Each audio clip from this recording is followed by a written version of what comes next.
Hello, আমার গলা শুনে নিশ্চয়ই বুঝতে পারছো আমি আজকে কতটা খুশি। হ্যাঁ, আজকে আমি আমার পদ্মের পটিংটা করবো। ফাইনালি এতদিন ওয়েট করবার পরে গিয়ে আজকে আমার পদ্মের ২ টো পাতা বেরিয়েছে। এটা অনেকদিন ধরেই আমি ভিজিয়ে রেখেছিলাম জলে, প্রায় ২ সপ্তাহ হতে চললো। মিশো থেকে অর্ডার করেছিলাম এটা আমি।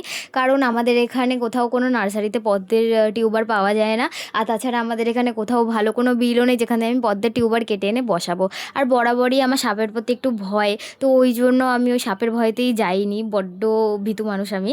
তো প্রথমে তো এই পটিংটা রেডি করবার সময় দেখছি একদম জলের ঘোল হয়ে গেছে। তারপরে ভালো করে মাটি আর গোবর সার মিশিয়ে এইরকম একটা মিডিয়া রেডি করেছি। আমার সত্যি কথা বলতে অনেকগুলো বীজের মধ্যেই প্রথম একটা বীজেই প্রথম অঙ্কুর যখন বেরিয়েছে আমি তখন একটু স্বস্তি পেয়েছিলাম। কারণ মিশো থেকে যেহেতু অর্ডার করা, আমি খুব একটা রিল্যাক্স হতে পারছিলাম না জিনিসটা নিয়ে যে হ্যাঁ আদৌ হবে কি না। বাট না, এটাতে ২ টো পাতা বেরিয়েছে। আমি সত্যি খুব খুশি।